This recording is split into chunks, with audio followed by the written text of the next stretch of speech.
안녕하세요. 하남가정폭력상담소 강사 신윤정입니다. 하남가정폭력상담소와 하남시 수어통역센터가 함께하는 수어로 마음을 잇다 폭력 없는 가정 10번째 시간입니다. 지난 8강과 9강에서는 교제폭력의 정의와 유형, 폭력의 신호와 스토킹 범죄로 이어지는 상황을 살펴보았습니다. 이번 시간에는 가정폭력, 아동학대, 데이트 폭력의 피해자가 자신의 안전을 확보하고 법적 권리를 행사하며 신속하게 전문적인 지원을 받아 회복할 수 있도록 법적 보호체계와 지원기관에 대해 이야기하겠습니다. 가정폭력에 대한 법적 대응의 근간은 가정폭력 범죄의 처벌 등에 관한 특례법입니다. 이 법이 피해자를 위해 어떤 역할을 할까요? 첫째, 가정폭력을 형사처벌의 대상인 범죄로 명확히 규정합니다. 둘째, 피해자 보호를 위한 임시조치를 신속히 제공할 수 있습니다. 셋째, 지역사회의 지원기관 및 경찰, 검찰과의 네트워크를 구축하여 피해자가 신속하고 종합적인 지원을 받을 수 있도록 합니다. 임시조치에는 가해자의 접근 금지나 주거지 퇴거 등이 포함되며 법원의 판단을 거쳐 즉시 효력을 발휘해 피해자를 물리적으로 격리하고 보호하는 핵심적인 수단이 됩니다. 가정폭력의 처리 절차를 살펴볼까요? 신고가 이루어지면 사건은 경찰 조사를 거쳐 검찰로 송치됩니다. 검찰은 수사 후 기소 여부를 결정하는데요. 불기소 처분이란 검사가 형사사건의 피의자에 대해서 공소를 제기하지 않기로 결정하는 것입니다. 하지만 불기소 처분이 내려지더라도 피해자는 여전히 법원의 보호처분 절차를 통해 보호를 받을 수 있습니다. 가정폭력 사건은 형사처벌 외에 가해자의 접근 금지, 상담 위탁 등 피해자 보호에 중점을 둔 보호 처분이 내려질 수 있다는 점을 꼭 기억하시고 법적 절차의 이해와 진행을 위해서는 전문 지원기관과 함께 하시는 것이 좋습니다. 보호처분이란 법원이 가정보호 사건에 대하여 심리를 거쳐 가정폭력 행위자에게 피해자 등에 대한 물리적, 전기통신적 접근 제한, 친권 행사 제한, 사회봉사 수강 명령, 보호관찰, 보호시설에서의 감호 위탁, 의료기관에서의 치료 위탁, 상담소 등에서의 상담 위탁 등의 처분을 하는 제도를 말합니다. 피해자 보호 명령 제도에 의해 보호를 받을 수 있습니다.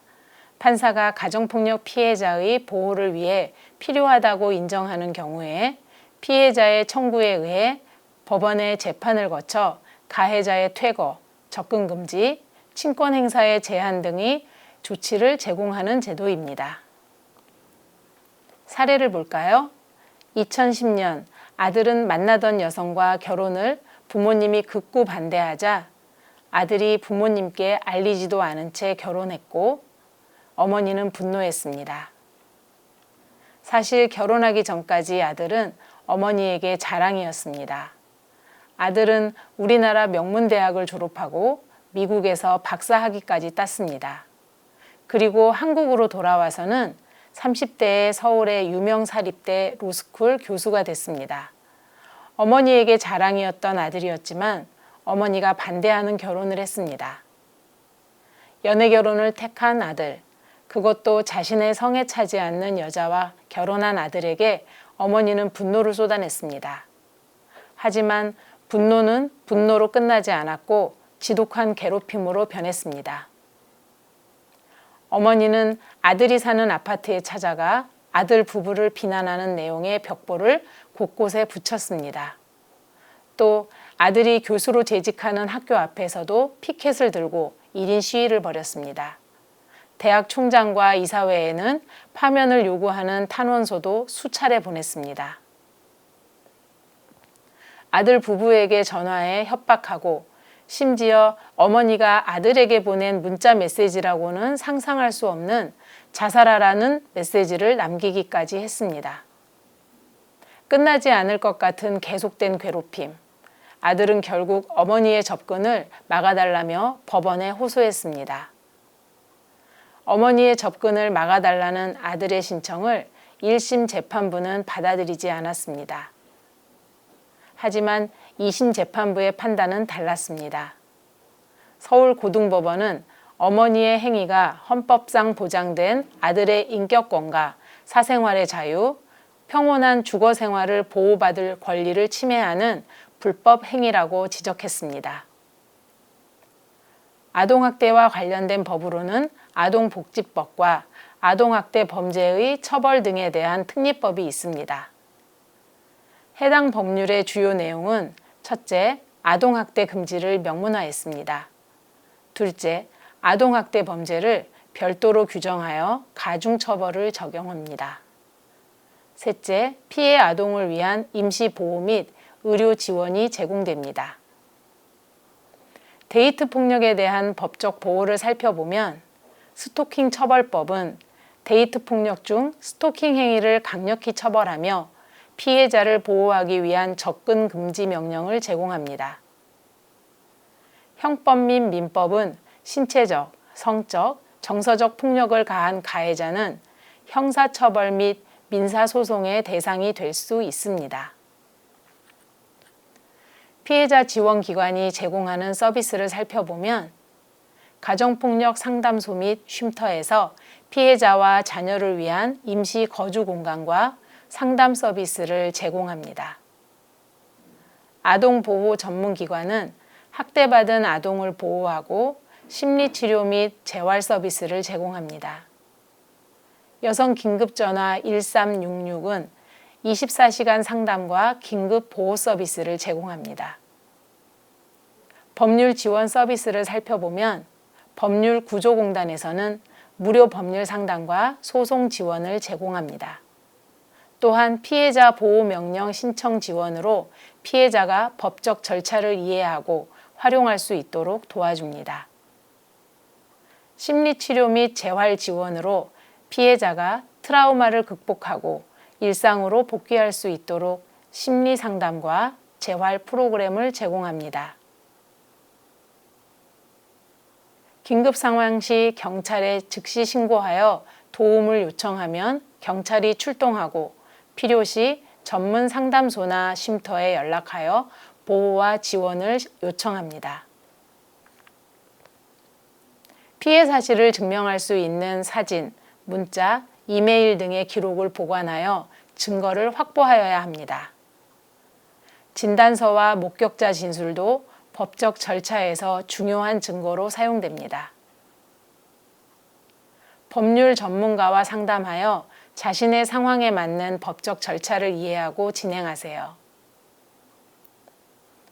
농인이 겪는 폭력 상황에서 도움을 받을 수 있는 방법과 관련 기관을 안내하겠습니다. 농인은 신체적, 언어적, 정서적 폭력뿐만 아니라 의사소통의 장벽으로 인해 적절한 지원을 받지 못하는 경우가 많습니다. 특히 경찰 신고, 법적 대응, 상담 서비스 이용이 어려울 수 있기 때문에 농인을 위한 맞춤형 지원 기관을 활용하는 것이 중요합니다. 문자나 영상통화로 112에 신고할 수 있습니다. 여성 긴급전화 1366은 24시간 통역 및 상담 지원하고 피해자의 쉼터 입소 및 의료, 법률 지원을 제공합니다. 국립국어원 수어상담 서비스는 수어상담 영상통화, 폭력 피해 상담 및 신고를 지원합니다. 전화번호는 110입니다. 한국농아인협회는 전국 지부를 통해 상담 및 지원 서비스를 제공합니다.